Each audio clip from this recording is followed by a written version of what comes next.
Sound take 7 action. Ashutosh, ये ईमानदारी से बताइएगा, ये माँ वाला जो आपने अब ये नया एआई जनरेटेड वीडियो आपने पूरा देखा, मैंने भी दिखाया 2 बार, is this not in bad test?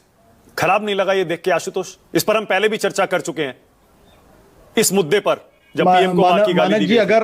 अगर हमको शर्म आने लगेगी तो हम लोग इस डिबेट में हिस्सा ही नहीं लेंगे। हम लोग भी बेशर्म हो गए। बेसिकली बेशर्म इसलिए हो गए क्योंकि इस देश का जो डिस्कोर्स है वो कहां से कौन गिरा रहा है, किस किन शब्दों का इस्तेमाल हो रहा है, और जो लोग इन शब्दों का इस्तेमाल कर रहे हैं क्या वो उन पदों पर बने रहने के लिए योग्य भी है या योग्य नहीं है। इसमें सिर्फ एक तरफा देखने की बात क्या? सिर्फ मैं एक सवाल पूछना चाहता हूं, क्या प्रधानमंत्री जी की मां है और सुरेंद्र राजपूत जी की मां नहीं है? मुझे सवाल का जवाब दीजिए। बिल्कुल सही है, बिल्कुल सही कह रहे हैं आप। क्या सोनिया गांधी को जब आप जर्सी काऊ कह रहे थे तो राहुल गांधी की मां नहीं थी, और प्रियंका गांधी की मां नहीं थी? वो बेशर्मो, शर्म करो शर्म। जब आप राहुल गांधी को हाइब्रिड बच्चा कह रहे थे तो आप किसको गाली दे रहे थे? जब आप कह रहे थे कि हमारे कांग्रेस पार्टी की एक विधवा, किसको गाली दे रहे थे आप? जब आप कह रहे थे 40 करोड़ की गर्लफ्रेंड, किसकी मां को गाली दी जा रही थी? तो ये नहीं हो सकता ना कि प्रधानमंत्री जी की मां हो और हमारी मां नहीं है। आपके टीवी डिबेट में जिस तरीके से मुझे टारगेट किया जाता है, मुझे एक टीवी डिबेट में बाकायदा मां की गाली लगभग दे दी गई थी, एंकर अलर्ट है इसलिए नहीं दे पाए थे, और यह भारतीय जनता पार्टी के प्रवक्ता ने यह हिमाकत की थी। प्रेम शुक्ला जी तो अभी भी टीवी डिबेट में आते हैं। क्या कहा था उन्होंने? एक बार नहीं, चलिए एक बार गलती से निकल सकता है किसी के मुंह से, बार 3 बार रिपीट किया उन्होंने। बीजेपी ने कोई एक्शन लिया उनके खिलाफ? तुम चुल्लू भर पानी में जाके डूब के मर जाओ। उल्टे बीजेपी कहती है कि सुरेंद्र राजपूत ने उनको मां की गाली दी थी, बाप की गाली दी थी, जो पूरी तरीके से गलत था। तो मैं कह रहा हूं कि आप जैसा बोएंगे वैसा ही काटेंगे, और यह इस देश का दुर्भाग्य है। मैंने अटल बिहारी वाजपेयी जी का भी समय देखा था जब प्रमोद महाजन जी के मुंह से एक हल्की सी गलत शब्द निकला था। प्रमोद महाजन जी को बाकायदा अटल जी ने बोला के डांटा था चंद्रशेखर जी के बारे में, माफी मंगवाई थी उनसे। और आप अच्छी तरीके जानते हैं, कम से कम मैंने इस टेलीविजन लाइव टीवी जब से शुरू हुआ है, मैं उसके शुरुआत के लोगों में से हूं। ना आपने कभी उस तरीके की डिबेट सुनी होगी, ना आपने अलाउ किया होगा, ना मैंने कभी अलाउ किया, ना कभी हुआ। और मैं उन लोगों में से हूं जिन्होंने प्रणब मुखर्जी और दूसरी तरफ प्रमोद महाजन जैसे लोगों के साथ डिबेट कर, शिवराज पाटिल और शीला दीक्षित और मदन लाल खुराना जैसे, एक गलत शब्द इन लोगों के मुंह से नहीं निकलता था, नॉट अ वन वर्ड। ना कभी एंकर को इंटिमिडेट करने की कोशिश करते थे, ना एंकर को कभी गाली देने की कोशिश करते थे, ना एंकर को कभी दलाल बताने की कोशिश करते थे। सही पकड़े हैं। ये राजनीतिक संस्कृति थी, मतभेद थे। आज का जमाना, टीवी डिबेट में जिस तरीके से साथी को गालियां दी जाती हैं, क्या क्या नहीं कहा जाता है, तो ये इसमें तो राजनीतिक पार्टियों को शर्म से अपना सर झुका लेना चाहिए कि क्या वो लोगों को रिप्रेजेंट करने के योग्य भी हैं या योग्य नहीं है। और ऐसे लोगों को मैं अपने ड्राइंग रूम में लाना पसंद नहीं करूंगा जो टीवी डिबेट में आकर इस तरीके की भाषा का इस्तेमाल करते हैं। मतलब इसका मतलब बिहार चुनाव में फिर तो इस वीडियो का असर तो होगा, ये जो ये मुद्दा बनाया जा रहा है, लोग इस पर सोचेंगे तो सही। कोई असर नहीं होने वाला। लोग असली मुद्दों पर वोट देने वाले हैं। अगर उनको लगेगा कि नीतीश कुमार, बीजेपी की सरकार ने 20 साल के अंदर उनको कुछ दिया है तो वो उनको वोट देंगे। अगर उनको लगेगा उन्होंने नहीं दिया तो नहीं वोट देंगे। ये जो यू आर राइट ब्रो, गाली देने की बात है भाई, आप एक वीडियो का उदाहरण देंगे, लोग 10 वीडियो लाके सोशल मीडिया पर डाल दिए। जिस दिन प्रधानमंत्री जी ने कहा, आपने देखा पूरा सोशल मीडिया भरा हुआ था प्रधानमंत्री जी के अपने कम से कम 10 वक्तव्यों से, भारतीय जनता पार्टी के अपने नेताओं के वक्तव्यों से। मैं तो कह रहा हूं, मैं तो भुक्तभोगी उसका। ये 15 दिन पहले की बात है, आपके राइवल चैनल पे उन्होंने मुझे मां की गाली, मां शब्द निकल गया था, एंकर ने फौरन रुकवा दिया। तो मैं क्या उनको ऐसे प्रवक्ताओं को क्या रोका? रोहन जी, मैं पूरी ईमानदारी के साथ कहता हूं, रोहन जी कभी इन शब्दों का इस्तेमाल नहीं करते। लेकिन इन्हीं के साथी हैं जो क्या राहुल गांधी को क्या नहीं कहते हैं, क्या नहीं कहते हैं। और ऐसे एंकरों को लगातार बेलगाम वो टीवी चैनल्स पे आते हैं, वो बोलते हैं, चले जाते हैं, और अगर एंकर कुछ बोलने की कोशिश करता है तो उसको इंटिमिडेट करते हैं, उसको इंसल्ट करते हैं, बेइज्जत करते हैं उनको। और ये अब अरे बाप रे, ये तो धोती खोल रहा है। अब आज की तारीख में यही कांग्रेस पार्टी ने भी सीख लिया, यही आरजेडी ने भी सीख लिया, यही समाजवादी, सारी राजनीतिक पार्टियों के प्रवक्ता उसी भाषा में इस्तेमाल करते हैं। अच्छा ठीक है आशुतोष, तो फिर ये राहुल गांधी की सिक्योरिटी वाले मसले पर भी बोल दीजिए आप।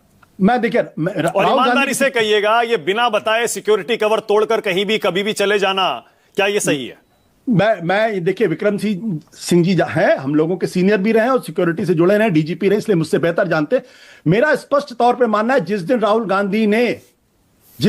गांधी ने सुरक्षा घेरा को तोड़ा, उस दिन सीआरपीएफ के जो लोग उनके सिक्योरिटी के इंचार्ज थे, उन्होंने क्या किया?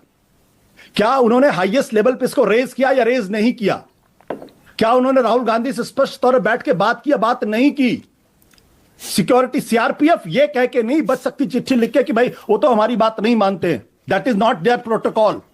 The protocol is protective cannot move even a feet. भाई अगर नहीं मान रहे लेकिन तो क्या करेंगे फिर बताइए सीआरपीएफ वाले? CRPF has to act. तो वही तो वो कर रहे हैं, चिट्ठी लिख दिया। अब खरगे जी से कह रहे हैं भाई आप ही समझाइए, हमारे नहीं सुन रहे। मैं क्या करूं फिर, जॉब छोड़ दूं? राजनीति है, मैं माना कि राजनीति, ये फालतू की बात है। आप दरअसल जो राहुल गांधी के दुश्मन है उनको बता रहे हैं कि राहुल गांधी सुरक्षा के बगैर भी जाते, अच्छा मौका है। आप दरअसल ये हिंट कर रहे हैं। मैं कहता हूं कि जिस दिन राहुल गांधी बिना सिक्योरिटी के जाते हैं, उस दिन सीआरपीएफ के जो चीफ है, उनका टॉप का आदमी राहुल गांधी के साथ बैठना चाहिए, राहुल गांधी को वार्न करना चाहिए, Rahul Gandhi this can not be done, you can't move even a fit away from me without my permission. वो तो कह रहे हैं कि हम कई बार कर चुके, कई बार चिट्ठी लिख चुके, 2020 से 113 बार वो कर चुके। ये सीआरपीएफ के जिन्होंने ये कहा है, उनको अपने पद से इस्तीफा देके घर बैठ जाना चाहिए। बहुत बढ़िया, ओके विक्रम सिंह जी, आप ही बताइए। It's a direction of duty. मानक जी अब नहीं मानेंगे। ये प्रधानमंत्री की मां के वीडियो से अगर अनुमा जी शुरू करूं, तो आपको इस वीडियो में कुछ गलत नहीं दिखाई देता अनुमा जी? वाकई ये सारा मॉरल हाई ग्राउंड हमारे लिए क्यों करते हैं? ये मॉरल हाई ग्राउंड बीजेपी के लिए क्यों नहीं होता है? जब प्रधानमंत्री नरेंद्र मोदी खुद अपशब्द बोलते हैं, ऐसे शब्द बोलते हैं जिनको बोलने में ना, दोहराने में हमें शर्म आती है। प्रधानमंत्री ने इस देश का डिस्कोर्स खराब किया है। तो प्रधानमंत्री मोदी अगर खुद अपनी मां पर राजनीति करते हैं, और उसी चीज का डिपिक्शन है, ये सिर्फ एआई डिपिक्शन है, इसमें ना तो किसी के ऊपर कोई गालियां दी गई है ना गलत बात की गई है। बहुत सीधी बात है, जो प्रधानमंत्री ने बिहार इसलिए बंद कराया कि उनकी मां को किसी ने गाली दी, लेकिन उन्होंने गुजरात नहीं बंद कराया, पूरा देश नहीं बंद कराया। क्यों भाई? जहां चुनाव होगा वहां आपकी मां की राजनीति खेलेंगे आप। बहुत शर्मनाक बात है। हम कोई ऐसा नहीं चाहते, हम में से कोई नहीं चाहता कि अपनी मां के लिए राजनीति करते रहें। और फिर प्रधानमंत्री जी अभी परसों नरसों गया जी में पिंडदान करने जा रहे हैं। क्यों भाई? मई 2023 में कर तो दिया था उनके भ्राताश्री ने पिंडदान। फिर वही बात, तो मां पे राजनीति प्रधानमंत्री खेलते हैं। और बस हवा निकल गई। आप कहते हैं कि ये राजनीति किसको नुकसान देगी? उन्हीं को देगी, क्योंकि इस देश के सनातनी लोग जानते हैं कि प्रधानमंत्री बार बार, और ये पिंडदान का दोबारा करना, ये सनातन धर्म में कहा लिखा है कि एक माता का जब भाई पिंडदान कर चुके हैं तो वो क्यों जा रहे हैं? इस तरह से मैं आपको बहुत साफ कहती हूं कि इस तरह से बार बार अपनी माता जी को बीच में लाके सहानुभूति, एक 75 साल का व्यक्ति इसका भावनात्मक शोषण कब तक करेगा देश का? मैं नहीं समझती कि किसी को भी ऐसा हक होना चाहिए।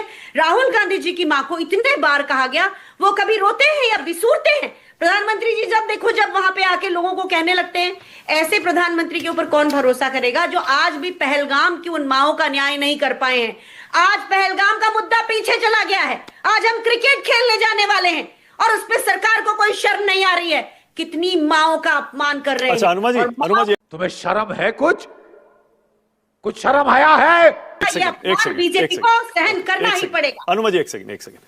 जब पिछली बार प्रधानमंत्री को दरभंगा में वोटर अधिकार यात्रा के दौरान किसी ने गाली दे दी थी, आपने अपना पल्ला झाड़ लिया था। आपने कहा भाई वो मंच हमारे किसी नेता का था, लेकिन जिसने गाली दी वो हमारा सदस्य नहीं है। ठीक है, आपके पास एक तर्क था। इस बार तो आपकी बिहार कांग्रेस के यूनिट के ऑफिशियल एक्स हैंडल से ये वीडियो पोस्ट किया गया है। ये वीडियो आपने क्रिएट करवाया है और उसके बाद उसे पोस्ट किया है। आप कह रही हैं, पवन खेड़ा कह रहे हैं इसमें कुछ गलत नहीं है। मैं चाहता हूं अनुमा जी, वाकई कोई मां ऐसे कह सकती है अपने बेटे को कितना गिरोगे, नौटंकी कर रहे हो, मुझे लाइन में खड़ा कर दिया? वाकई आपको लगता है कोई मां ऐसा अपने बेटे के लिए कह सकती है? प्रधानमंत्री नरेंद्र मोदी को जो वो कह रही है, जो उन्होंने किया है, मेरा बेटा अगर कुछ लड़ाई करता है, किसी का साथ बुरा करता है, तो मैं उसको कहती हूँ तुम इंसान बहुत अच्छे हो, लेकिन तुमने हरकत सही नहीं की। मैं बिल्कुल अपने बेटे से कहती हूँ। क्या बात कर रहे हैं आप? और दूसरी चीज, मानक जी, एक बात याद रखिएगा, आप ऐसे कहते हैं, ऐसे कहते हैं कितना गिरोगे, ऐसे बोलते हैं कितना गिरोगे? हाँ, कह सकती है। माँ को ही जिम्मेदारी है। माँ ही सबसे कड़क इंसान होती है और माँ ही सबसे अच्छी शिक्षा देती है। कभी मेरे बेटे से मिलिएगा और जानेंगे आप कि किस तरह से उसकी माँ ने उसको गलत को गलत कहना और उन्हीं शब्दों में सिखाया है। लेकिन एक बात और कहूंगी, मेरे यहाँ पर 85 साल की मदर इन लॉ, हम सब घर में रहते हैं, मेरे पति की वो जिम्मेदारी है और मेरे माता पिता नहीं, इसलिए वो नहीं रहते। लेकिन प्रधानमंत्री ने अपनी माँ को हमेशा फोटो आपके लिए दूर क्यों रखा? उनको अपने साथ क्यों नहीं रखा? क्या वो प्रधानमंत्री के आवास में नहीं रह सकती थी? ये कौन सी बात होती है? ना ये सनातन होता है, ना हिंदू होता है। और okay Rohan Gupta, all right, Rohan Gupta जवाब कवाली बेइज्जती कहना चाह रहे हैं। हाँ आशुतोष, क्या कह रहे हैं, बोलिए। देखिए मैं विक्रम जी का बहुत सम्मान करता हूं, बहुत सम्मान करता हूं उनका। वो कुछ चीजें नहीं कहेंगे, लेकिन मैं कह देता हूं। स्पाइंग स्टेट क्राफ्ट का इंटीग्रल पार्ट है। और ये जो सिक्योरिटी में जो लोग होते हैं, उनमें इनमें होते हैं, इंटेलिजेंस के लोग होते हैं। ये अनरिटन रूल है। इसलिए इसमें वो ये विक्रम जी नहीं कहेंगे, मैं इसको कह सकता हूं, क्योंकि वो अपने नियमों से बंधे हुए, विक्रम सिंह जी, आप बोलिए। विक्रम सिंह जी क्या कह रहे हैं? सेंटेंस, केवल एक सेंटेंस। देखिए, जो नेसेसरी चीजें हैं, हम ये कहते हैं कि हमारी ईव्स ड्रॉपिंग नहीं होती, तो that would be living in a fools paradise. हमारी ईव्स ड्रॉपिंग होती है, आप सबकी होती है। तो बेहतर ये होगा, या तो हमको सिक्योरिटी ले, या फिर हम एक चीज जो है कि एक नॉन इविल है with some eavesdropping security लेने, और अपने आचरण से और अपने कर्मों से उनके सारे मंसूबों को हम खत्म कर दें। ठीक है, बिल्कुल सही। अब एजे यादव और AK वाजपेयी, उसके बाद अनुमा जी और रोहन, आपको दूंगा एक एक चांस, एक राउंड और देता हूं। पहले एजे यादव। एजे, आप खुद एक महिला है, अब आप खुद ही बताइए, अब बीजेपी कह रही है प्रधानमंत्री की मां के पीछे जो ये आप लोग पड़ गए हैं, इसका नुकसान होगा बहुत आपको चुनाव में, बोलिए। वाह बेटा, लगता है तुम गू खा के ही मानोगे। प्रधानमंत्री मोदी जी खुद ही अपनी माँ के पीछे पड़ गए हैं, कोई और नहीं पड़ा है। उन्हीं का बयान है कि मैं बायोलॉजिकल नहीं हूँ, शुरुआत उन्होंने की है। और आज वो पिंडदान करने के लिए निकले हैं। अपनी माँ को खुद अपने कार्यकर्ताओं के द्वारा गाली दिलवाते हैं, लंबी कतार में खड़े करते हैं, लंबी कतार में लग करके एक बूढ़ी माँ को वो वोट गिरवाते हैं। माँ के पीछे तो वो खुद पड़े हैं। नीतीश कुमार जी के माँ के को वो गाली देते हैं, DNA पे सवाल करते हैं। इससे बड़ी गाली क्या हो सकती है? किसी के DNA पे अगर सवाल किया जाए तो इससे बड़ी गाली तो हो ही नहीं सकती है। तो माँ के पीछे तो मोदी जी खुद ही पड़े रहते हैं, और जब लोग उनको जवाब देते हैं तो उन्हें बुरा लगता है। ये तो एक जो अभी वीडियो जेनरेट हुआ है, उनसे उनको सीखना चाहिए कि आज उनकी माँ आज भी उन्हें शिक्षा ही दे रही है। बेचारे मोदी जी चौथी पास है, चौथी तक पढ़े हैं। जाहिर सी बात है उतना ज्ञान नहीं होगा, विजडम नहीं होगा, नॉलेज नहीं होगा। आज भी उनकी माँ उनको सही गलत का रास्ता दिखा रही है। अच्छा।